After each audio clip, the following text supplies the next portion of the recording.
Welcome back to Case of the Sunday Scaries. I'm Elise, and it's Thanksgiving week. By the time you hear this, I will be on a plane visiting my family on the East Coast, but this is Thanksgiving week after a presidential election. So while most of us are just worried about how to avoid politics at the dinner table, today's story takes family drama to an unimaginable level. We're diving into the tragic events that happened at one family Thanksgiving in 2009, where one man's mental health struggle, deep seated rage, and resentment led to devastation for the entire family. This is the story of the Maradge and Sitton family, a Thanksgiving story that is so heartbreaking that I promise you're going to feel very grateful for the family or the chosen family in your life. But before we get into it, a quick reminder, if you love this podcast, don't forget to hit that follow button on your favorite streaming platforms, because who else is going to keep you distracted during the long wait in the security line at the airports during this holiday season?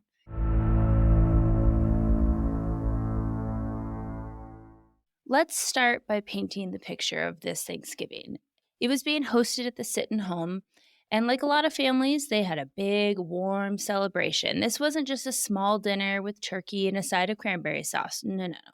We're talking about a full spread with extended family gathering at the Sitton household in Jupiter, Florida, a beautiful, quiet town where people generally felt safe leaving their doors unlocked.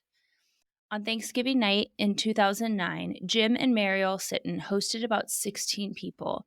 It was the kind of holiday where everyone is dressed in their finest holiday attire. The youngest is playing while the rest of the adults drank wine, and there's plenty of laughter to go around. In attendance that evening was the Sittons that were hosting, Mariel's parents, Ramon Joseph and Dr. Antoine Joseph, who had been married over 50 years. Dr. Antoine's sister, Carol Maradge, and her husband, Michael Maradge, were also there with their twin daughters, 33-year-old Carla Lynn Maradge and Lisa Ann Knight, as well as her husband, Patrick Knight. Lisa was pregnant with her first baby. She was so excited to bring their first child into the world. There was also some cousins there, extended family. 16 people in total were celebrating that evening. But the daughter of Muriel and Jim Sitton was 6-year-old Michaela Sitton, and she was stealing the show that evening as they prepared for dinner. Michaela was truly the cutest little girl I have ever seen. She was also incredibly talented and loved to sing and dance. She had recently gotten a role in the Nutcracker and wanted to show off her skills. So as she twirled around the living room floor and Muriel began setting the table for dinner, Michael Marriage's phone rang. It was his son Paul, which was quite a shock to the Sittons, who had not invited Paul to their Thanksgiving celebration. But Michael must have let his son know where they would be celebrating, because much to their surprise, Paul was calling to let them know that he was on his way. Paul had been more than just an outsider in his family, and him even wanting to attend this family gathering was a bit of a surprise to everyone. However, it was Thanksgiving after all, and so no one wanted to disturb what was quickly shaping up to be a really picture perfect holiday evening. They didn't want to add any family drama to the mix, so while everyone was surprised, Muriel, the hostess for the evening, was minding her P's and Q's. She decided to keep her mouth shut about the last minute guest, and she went ahead and sat another place at their table for Paul. Now, before you go, okay, Elise, what's wrong with this family? Why would you invite 16 people, including extended family, and not invite Paul? Like, why are they leaving him out? To understand why they left him out, we need to understand a bit more about Paul. Growing up, Paul seemed like a pretty average kid. He did well in his prestigious private school and played sports at the varsity level. He actually played sports pretty much year round. He participated in football, baseball, and soccer. His senior year, he took a full yearbook page out to thank his parents for all they had given him. And he even thanked his extended family, saying, "I love you now and will forever." And to his twin sisters, Lisa and Carla, he wrote, "I have been so lucky to be blessed with having twin sisters and being your protective older brother," which all makes it sound like their family was close-knit, even extended family, that they were just one tight circle. Paul had even made plans to stay close to home after graduation. He was going to attend the University of Miami and become a doctor. What could possibly go wrong? A lot, unfortunately. While Paul had been successful in school, that first glimmer that something was not quite right in Paul's mind happened way back when he was just 13 years old. He had a normal argument with his family, but his response was anything but normal. He took what was average household bickering and escalated it quite quickly when he grabbed a loaded gun and pointed it at his family. Thankfully, he did not pull the trigger, but obviously, they were terrified. I mean, can you imagine? As a parent, you're telling your little teenager with all the hormones and attitude to go clean their room or get their homework done, and their answer to that is to point a gun at you? Sir, we have all overreacted when we had our feelings hurt. But there's overreaction, and then there's you're about to ruin your life and your family's life, and you're going to jail. And let's be honest, teenagers suck. They are difficult. So parts of his behavior, besides the whole gun pulling incident, could probably just be chalked up to being a spoiled hormonal teenager. But as Paul approached his 19th birthday, his behavior was becoming very concerning.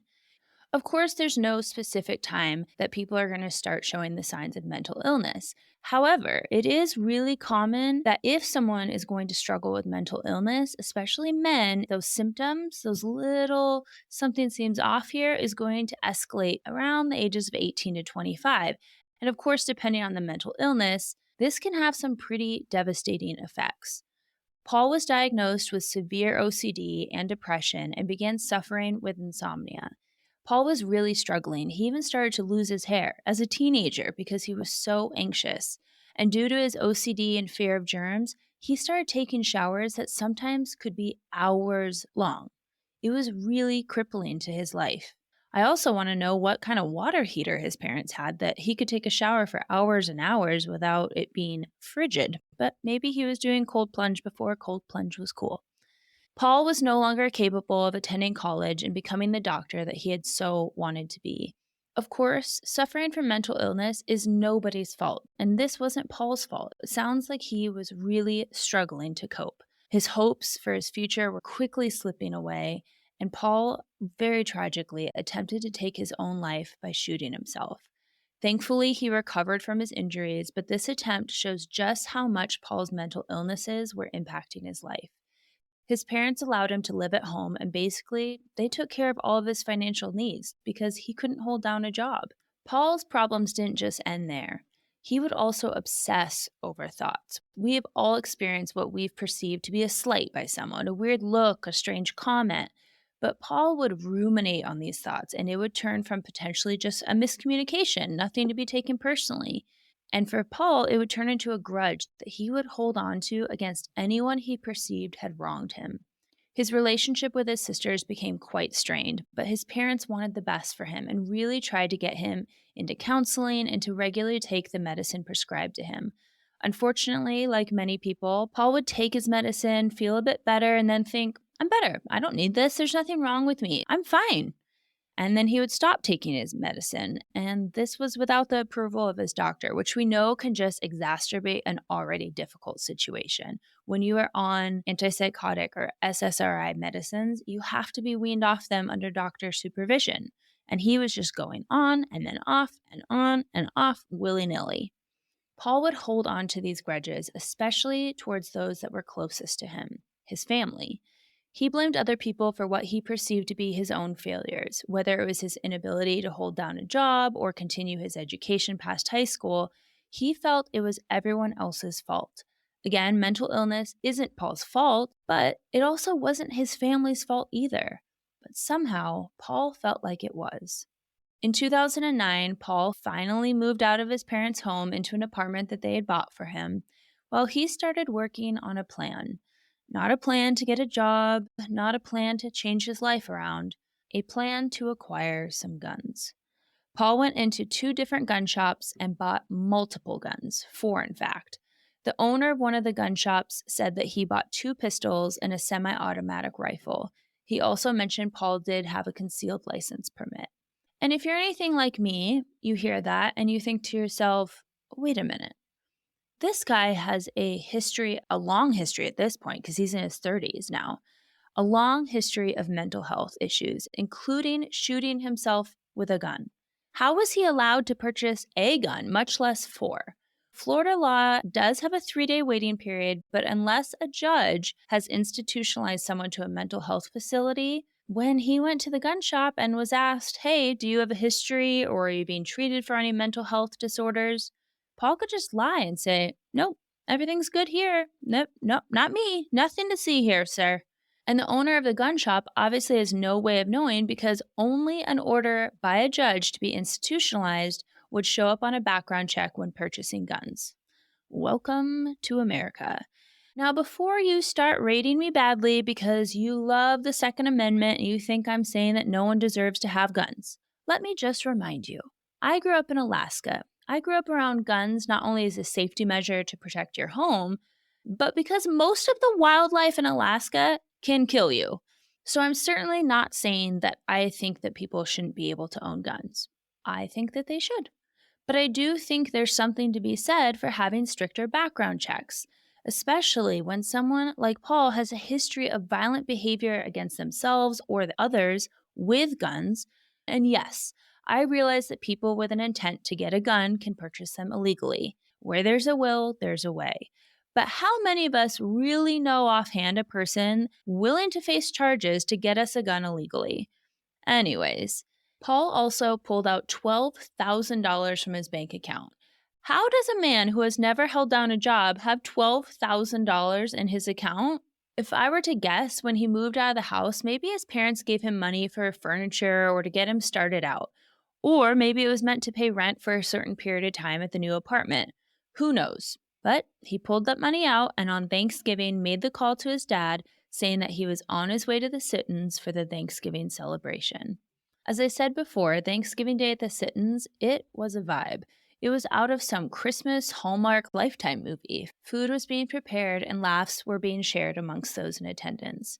The Sittons were not only surprised that Paul would be joining them for dinner, because they didn't invite him, but also because Paul's dad the previous year had specifically told his son he was not allowed to attend the celebration. Also, they hadn't seen him in over a decade, but no one wanted to make waves and disrupt their amazing day. Paul pulled into the driveway at the Sitton's home, 90 minutes late, by the way, which, this is such a personal pet peeve of mine. I'm unfortunately late to a lot of things. I will put my hand up. I will admit that. The good old ADHD brain and time blindness gets the best of me. But if I'm having a gathering, just some cocktails or whatever at my house, I have no problem if people show up a little bit late. I hope that they're going to give me the same amount of grace when I inevitably show up late for their event. But if I've gone to the trouble of preparing a beautiful meal and you are not sitting at my table when I told you well in advance what time that meal would be hitting the table, you are going to end up in my naughty book and I might say a choice word or two behind your back. It drives me crazy. I did not spend all day cooking to have people waiting on your ass while their food gets cold. And he shows up 90 minutes late. The guy that wasn't even invited in the first place, 90 minutes late. If I were Muriel, I would have been guzzling wine at this point because I personally would be fuming. Oh, and on top of that, it's said that when he finally did show up, he just sat like a bump on a log at the table and did not even eat, just quietly sat there. Why did you even bother to come? But sadly, everyone in attendance was about to find out why Paul had insisted on being a part of this Thanksgiving celebration.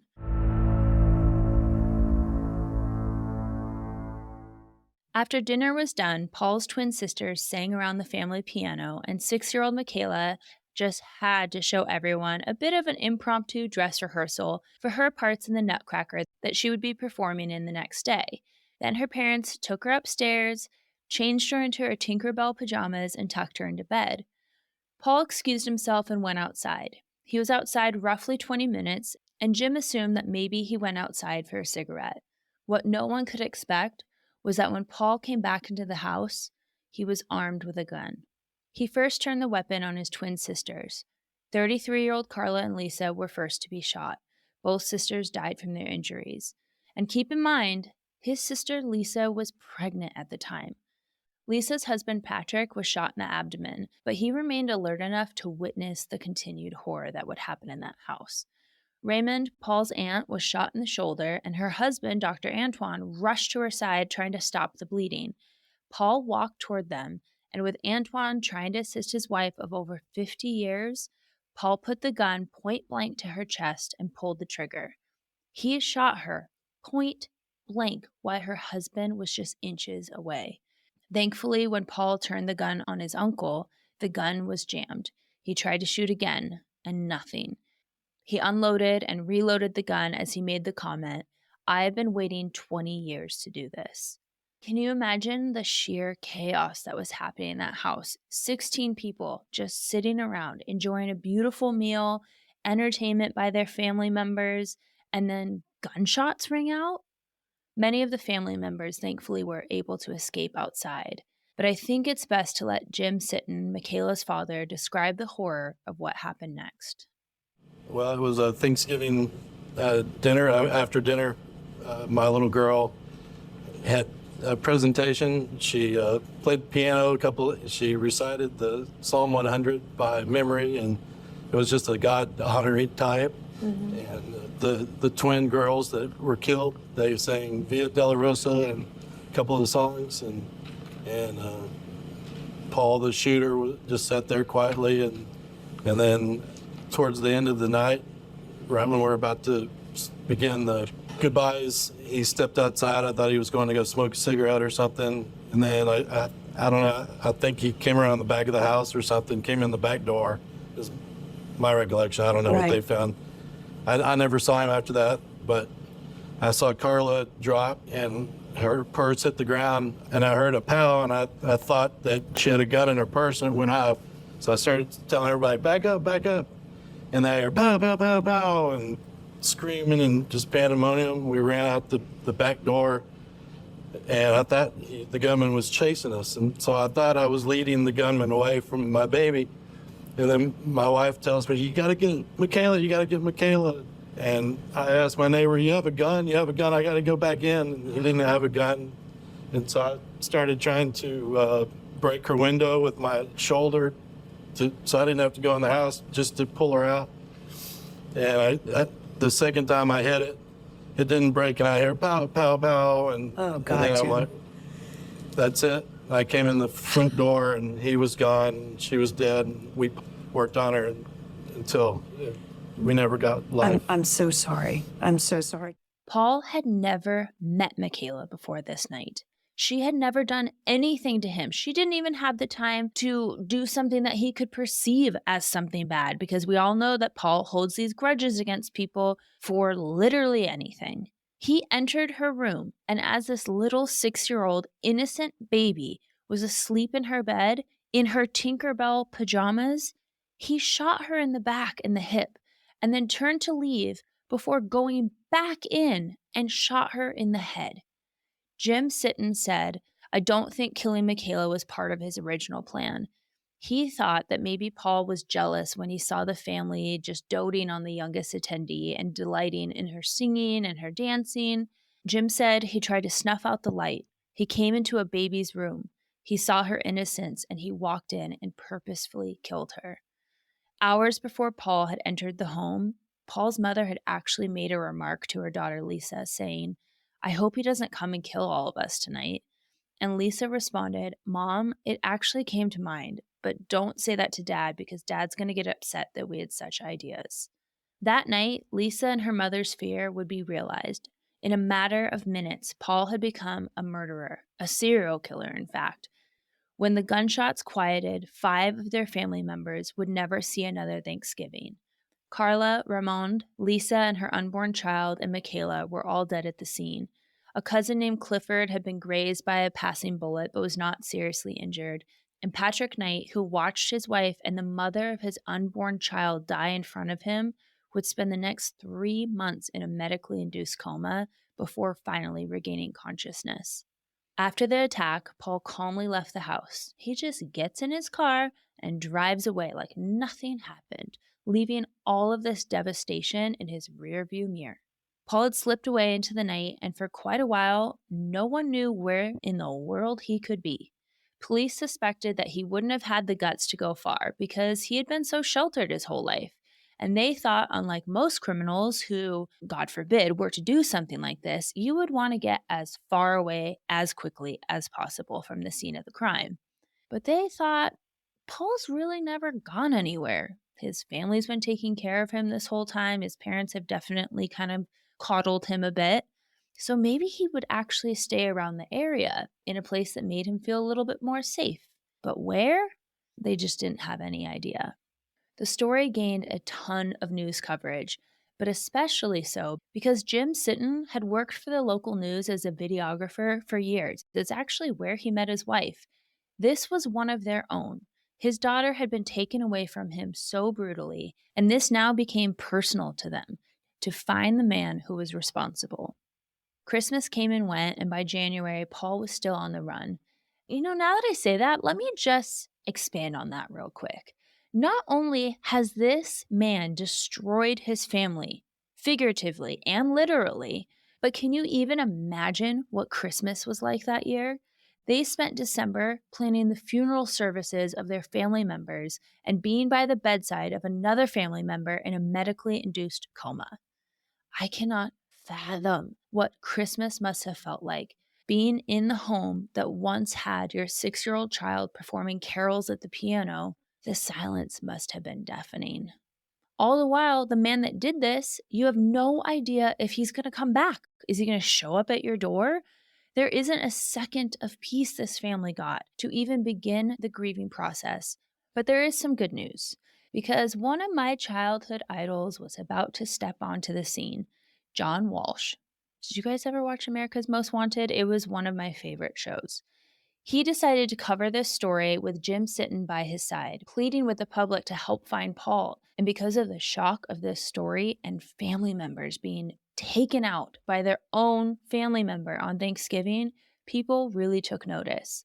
On January 2nd, a Florida couple called in a tip that had the detectives that were working this case running to their vehicles headed out to Long Key, Florida. On America's Most Wanted, they had offered $100,000 to anyone that could provide a tip that led to Paul's capture. So you can imagine just how many people were calling in to say, I think I saw a man that looked like him. So what was it about this tip that was so different that it demanded an urgent response from almost 30 police officers? Well, this tip came in from the owners of a motel in Florida who said, hey, that man that was just on my TV, he checked into my motel at the start of December, and he was able to pay for a few weeks up front with cash, but the name doesn't match, but I promise you, it's him. He rarely leaves his room, he's super standoffish, but he's here right now, like right now. My wife even took a second look and pulled up the website. We are certain it's him. With the police, the crew from America's Most Wanted left Jupiter and made the 3-hour drive, probably a lot shorter with their sirens on because they were speeding. They quietly evacuated the guests, and around 10 p.m. that same night, they broke down the door to Paul's room. Paul thought he was quite clever because he put a mattress against the door as if that was going to do anything. If he propped it against the door when the door was pushed in, wouldn't the mattress just topple back? What a dum-dum. Paul ran to the bathroom and screamed, "Don't shoot, don't shoot, don't shoot!" What a coward. When your own family looked you in the eyes and probably shouted that same thing back at you, they were pleading for their lives, and you pulled the trigger not once, not twice, numerous times, and then you went and did the same thing to an innocent 6-year-old while she slept. And yet when the police come and knocking at your door, "Oh my gosh, police officers, don't hurt me, pretty please, I'm sorry." I don't like Paul, if you can tell. Officers had to tase him a few times to actually get him to comply, but finally, after over a month on the run, Paul was in custody. With America's Most Wanted catching all of this on film, Paul had a few words to say to the cameras as he was escorted to the police car. I had chronic medical problems, mental problems. It's been a nightmare. I didn't even know what I was doing. Have I been hiding out then? I didn't even know what to do. I went several times to turn myself in. I was waiting for my parents to maybe make a statement and tell me to try to know what to do. 18 years I've been tormented. I've had a chronic medical problems, mental problems. It's been a nightmare. I didn't even know what I was doing. It was the only thing I could do. I went several times to turn myself in. I was waiting for my parents to maybe make a statement and tell me to turn myself in. I didn't know what to do. And today, right now, watching on TV, my cousin, I just don't know. I didn't know what to do. I just don't believe I've done any of this. I just can't believe it. Sir, you were just sitting in this motel, eyes glued to the news channels, searching your case online, probably loving this moment of recognition. And I don't know this to be fact, but I would bet a good deal of my own personal money that Paul was watching the coverage of him with a smile on his face. He never felt like he had amounted to much in life because, let's be honest, he didn't. But now, here he is, all over the TV, every evening news, his face is plastered right at the top of the hour. But then he has the audacity to tell the cameras, I was waiting for mommy and daddy to ask me to turn myself in. Then I really promise I would have. I would have turned myself in if mommy and daddy just asked me. First of all, you're in your 30s, dude. Grow up. Second, your parents probably didn't want to be on the news. They had to come to terms with the fact that the massacre of their family, their own son had caused it, that their daughter's and soon to be grandchild was killed in front of them by you, their son. But nope, nothing ever is Paul's responsibility. Even him being on the run is someone else's fault. When police inspected the room that Paul had been staying in, they found a number of items that they believed were meant to be used to potentially take his life. He had multiple helium tanks and a plastic hood and a rubber hose, basically a way to suffocate himself. And he also had a cord tied into a noose. Paul had also swapped the license plate on his car and bought a car cover prior to the murders, which he kept over his car anytime he was not using it.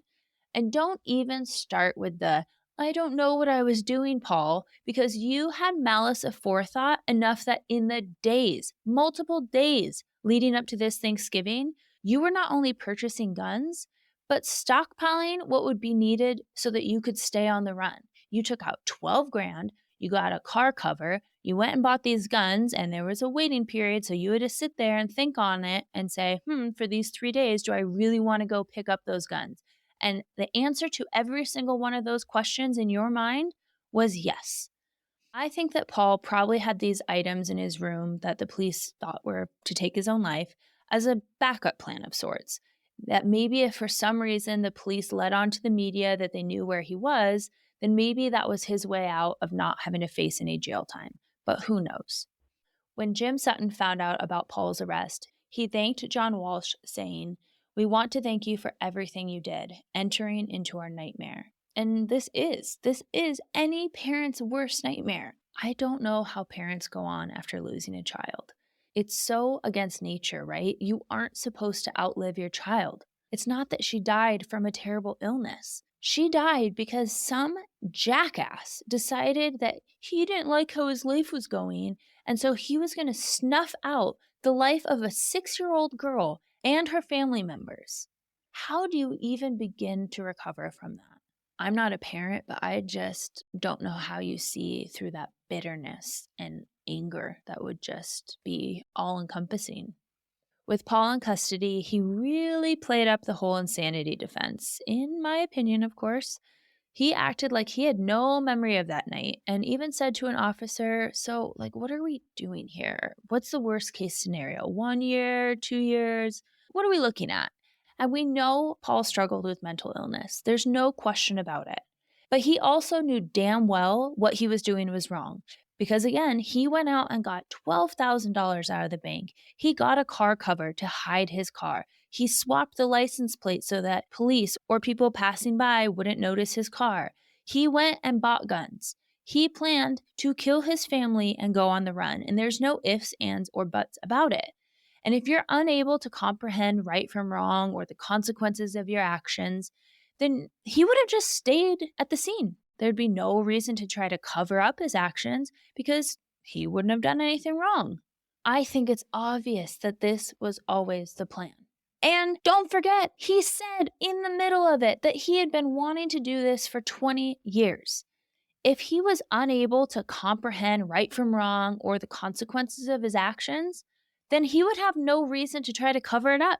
If you didn't do anything wrong, then why go on the run? Why plan to go on the run? Paul ended up pleading guilty about 3 months before his trial so that he could avoid the death penalty.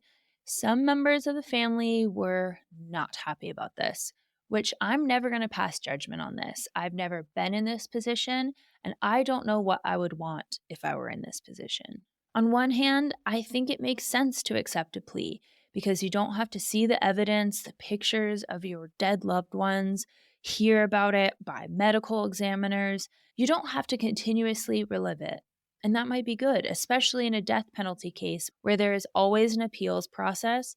And so this would be carried on for years. You'd be back in court for years. But then on the other hand, if they want the ultimate punishment, I can understand that pain that goes into wanting that sense of justice. I can completely understand that. While Jim Sitton did not want them to accept this plea deal, he went into court multiple times to talk to the judge, asking for them not to accept this deal. But the other families wanted it. They wanted to move on with their lives. And after the judge reviewed the case, he decided to move forward accepting the plea deal, feeling that 7 life sentences would reflect the heinous nature of this crime. Paul ultimately would receive 7 life sentences for the premeditated murders of his twin sisters Carla and Lisa, his 79-year-old aunt Ramon Joseph, and 6-year-old Michaela. I personally think that they should have done 8 life sentences. I think he deserved to get a life sentence for Lisa's baby. She was pregnant and planned on keeping the child at the time of her murder. He received 3 more life sentences for the attempted murders of his family on Thanksgiving night, 2009. Part of his deal was that he would have to waive his rights to any appeal. So the judge literally locked him up and threw away the key. During his sentencing, the judge told Paul, "You will never again see the light of day." Months after he was in prison, Paul called his dad asking for forgiveness. His father responded, "We have nothing. You have nothing. It's a total nightmare, and our lives have changed forever." While everyone in this family was grieving in a multitude of ways, for Paul's father, Michael, this probably felt all too familiar. Paul's father, Michael, had a sister named Salwa. She had chased her passion of becoming an opera star her whole life. That was until she met the man of her dreams, a pilot named James. The two got married, and she gave up her time as an opera singer to raise their 2 young children, Jack and Melissa Ann. After 19 years of marriage, James decided that he wanted to leave Salwa for a flight attendant he had met at work. And Salwa didn't just go cry into her Ben & Jerry's and go on with the divorce. No, she felt like her husband had destroyed any possibility of going forward. After the final divorce hearing, Salwa invited her now ex-husband over to talk. And I imagine he probably thought that this was one of those, okay, it's done now, divorce is finalized. How are we going to move forward and co-parent these children type talks? But so tragically, that is not what she had in mind. Salwa put her children and their family dog in her car, and when James entered the home, Salwa shot him 4 times in the chest. She then brought her children in one by one to the home and ended their lives as well. She then swallowed numerous barbiturates, but when police and ambulances arrived at the scene, she was actually still alive, but after 5 days in a coma, she would pass away in the hospital. So Michael, this dad, he's experienced the loss of his niece, his nephew, his brother-in-law, all at the hands of his own sister, who now is also gone. The next year, his baby boy Paul comes into the world. And then 3 decades later, here he is again, his own son being the one to take the lives of not only his daughters, but his future grandchild and other family members. While some mental health problems can certainly be hereditary, there are so many people who suffer from mental health problems that are never, ever violent and lead happy and productive lives. So how is it possible that there is 2 familicide murderers in the same family? I'm sure it's no surprise that there was some family division after not only the murders, but the disagreement about whether or not to accept the plea and spare Paul the death penalty. The Sittons blamed Paul's parents for letting their son come to the gathering knowing that he had a history of violent behavior, even going so far to file a civil lawsuit against them. Paul's parents ended up countersuing, saying that Jim and his wife didn't do enough to protect the people inside their home. And I think a lot of this legal battle was misplaced blame. Blame that is certainly understandable when you are trying to make sense out of the senseless. The court would end up throwing out both lawsuits. I'm happy to say that Jim and his wife, after years of grief, were able to turn back to their church and religion for support and started a foundation in their daughter's name.